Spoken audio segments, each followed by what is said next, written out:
Yo guys, jadi saya udah dapat tadi udah nyeduh damar kandangnya dari Peridot. Thank you Cep, udah ngasih gica biji kopi. Kita nyobain, jadi dia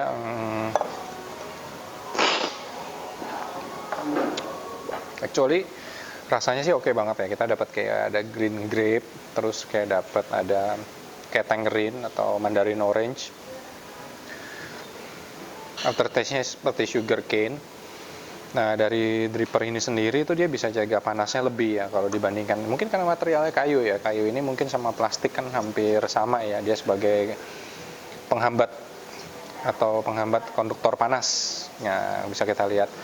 Dari hasil seduhannya sendiri, kalau saya compare antara ini sama ini, seingat saya sih nggak ada beda. Tapi mungkin nanti kita bakal tes lagi kalau mungkin bakal ada bedanya. Terus yang kedua juga saya nemuin apakah ada bau kayu. Kita sih nggak nemu, cuman saya dapat hint mungkin kayak sedikit kayak pine di akhir, itu kita nggak tahu itu dari biji kopinya atau dari dripper ini sendiri. Yang pasti sih kalau bikinannya Jepang sih nggak sebau yang di local made ya gitu. Waktu itu saya pernah cobain. Kelemahannya ya people of Northern tahu sendiri, kelemahannya harganya ini yang premium banget. Tapi kalau kalian punya budget lebih, mungkin kalian pengen punya sesuatu yang berkarya seni dengan buatan tangan tinggi dari Jepang, ya mungkin bisa jadi alternatif juga. Yang kedua ya dripper ini juga nggak bisa kena kata thermal shock. Jadi people of Northern nggak bisa dari tiba-tiba dari suhu panas langsung cuci suhu dingin. Jadi perlu diadem-ademin kayak gini. Terus ada perawatannya juga nggak boleh kena matahari, dan ini udah ada lengkap jelas sih kayak instruksinya di sama ini. Kalau enggak nanti warnanya bisa berubah. Terus harus dicuci tangan, nggak bisa masuk ke dishwasher juga. Dari di sini udah jelas banget sih. Yang pasti beda kalau sama dripper plastik kan, kalau kita kan lebih bisa lempar, bisa dicuci dishwasher. Kalau ini perlu perawatan ekstra ya, sama kayak Paper Ordan beli barang-barang seni gitu. Jadi penasaran sih bedanya apa sih kalau antara dripper yang kayu yang reguler sama yang ini. Kita bakal nyeduh lagi habis gini. Stay tune.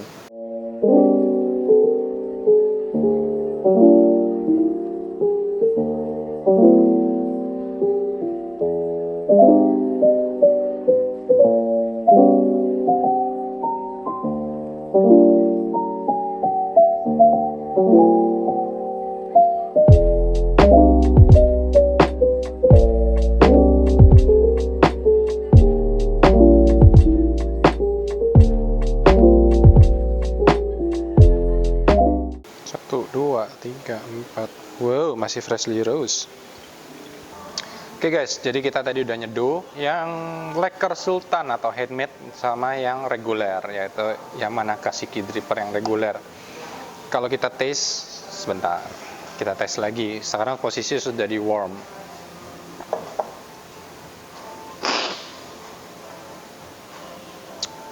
Oke, sekarang kita coba lagi yang di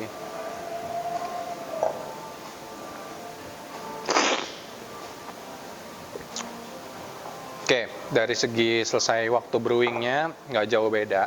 Jadi bisa kita lihat sendiri juga, ini brew bednya juga hampir sama. Ini sedikit lebih cepat di 150, kalau ini sedikit lebih lama, sekitar 5 detikan. Pasti ada ngefeknya juga. Cuman dari segi flavor ini, sebenarnya karakter seduhannya hampir mirip-mirip. Cuman kalau yang di mahal ini kita nemu yang slightly lebih manis, sementara yang di sini lebih acidic. Dari segi aroma yang ini lebih netral, mungkin karena lebih lama juga. Sementara yang ini tuh tadi ada kayak bau lakernya sedikit di aroma, tapi setelah di swirling tuh mulai hilang. Dari segi flavor mungkin ini lebih ke melon, kalau ini lebih ke orange gitu. Dan yang di sini juga slightly sedikit ada bitterness di aftertaste-nya, lebih tinggi sedikit dibandingkan yang di sini. Dari segi body juga yang di lacquer ini lebih cenderung ke silky gitu ya. Kalau kita nemu lebih sedikit silky texture, kalau ini lebih kayak ke tea-like sama juicy, kurang lebih kayak gitu. Concernnya ya sama, balik lagi harganya mahal banget, 2,5 juta. Mungkin dripper, salah satu dripper termahal yang pernah saya review. Dan perawatannya juga nggak mudah, dan kalau kalian nggak ngerawat bener-bener, misalkan kayak nggak segera dibersihkan, mungkin katanya ada klaim warnanya akan bisa memudar. Cuman dripper ini udah saya pakai sekitar mungkin 3 tahun atau 4 tahun dan belum ada perubahan apapun sih gitu, dan nggak ada perawatan yang berarti juga. Dripper kayu ini bisa dibilang lumayan awet juga. Yang pasti keunggulan dripper ini adalah enteng, dan kalau dibanting sih kita nggak tahu ya, walaupun mungkin nggak bakal se-fragile keramik. Tapi cukup interesting juga, dan apakah dripper ini bisa dipakai untuk kompetisi? Mungkin sangat-sangat bisa gitu. Mungkin sangat-sangat bisa, tapi saya sih bisa nemuin dripper V60 lain yang lebih itu. Tapi mungkin People of Northern punya dripper ini dan pernah ngulik juga, bisa dapat best recipe. Bisa share, komen, like di bawah. Sampai jumpa.